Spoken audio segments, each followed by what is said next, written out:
안녕하십니까. YBC 뉴스입니다. 이재명 경기도지사와 도내 31개 단체장이 공공배달 플랫폼 활성화와 주거 취약 건물 환경 개선에 힘을 모으기로 했습니다.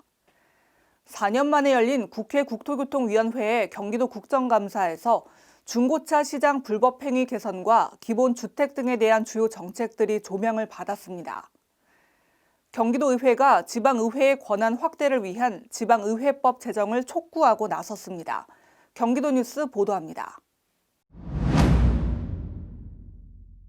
경기도와 도내 31개 기초자치단체는 고시원과 반지하 주택 등 주거 취약 건물의 주거 환경 개선에 힘을 모으기로 했습니다.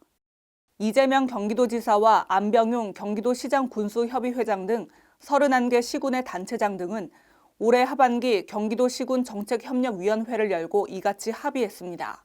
협약에 따라 시군과 경기도 건축사회는 건축계획과 건축 인허가 시 고시원은 채광, 환기용 창문 또는 조명, 환기 설비 설치를 장려하기로 했습니다.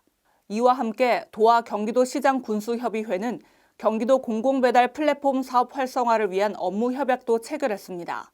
이외에도 시장 군수협은 경기도 지역화폐 공동 운영기관 설립을 제안했습니다. 민선 7기 경기도에 대한 행정안전위원회 국정감사에 이어 국회 국토교통위원회의 국정감사가 진행됐습니다. 경기도의 정책 검증 속에서 중고차 시장 불법행위 개선과 기본주택 등이 높은 점수를 얻었습니다. 워낙에 중고차 매매로 인해서 피해를 본 소비자들이 많기 때문에 경기도의 이런 실태조사에 대해서 굉장히 호응이 좋았고, 경기도의 빈집정비 사업도 좋은 평가를 받았고 모범적 사례로 나아가길 바라는 기대의 목소리가 이어졌습니다. 경기도의회가 본회의를 열고 지방의회법 제정 촉구 건의안을 통과시켰습니다. 지방의회법은 지난 20대 국회에서 발의됐던 법안입니다. 지방의회의 인사권 독립과 정책 지원을 위한 전문 인력 도입, 예산 편성권 등의 내용을 담았지만 제대로 된 심사 없이 자동 폐기됐습니다. 21대 국회로 넘어와 지방자치법 전부 개정안이 상정돼 인사권과 전문 인력 확보 등의 내용이 포함된 상태. 하지만 조직 구성원과 예산 편성권은 반영되지 않아 집행부로부터 완전한 독립을 이루기에는 미흡하다는 목소리가 높습니다. 이번 건의안에는 경기도의회 의원 141명 전원이 동참했습니다. 한편 경기도의회는 지방의회법 제정 촉구를 위해 전국 17개 시도 광역의회와 협조할 계획입니다.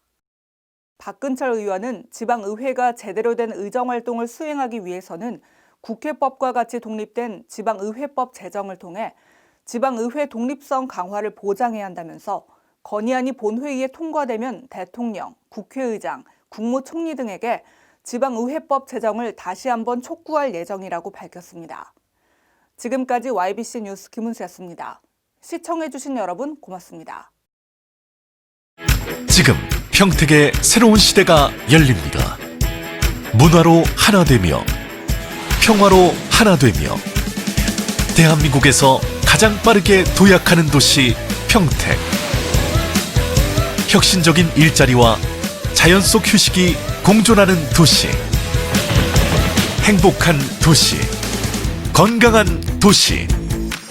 평택이 희망찬 미래를 열어갑니다.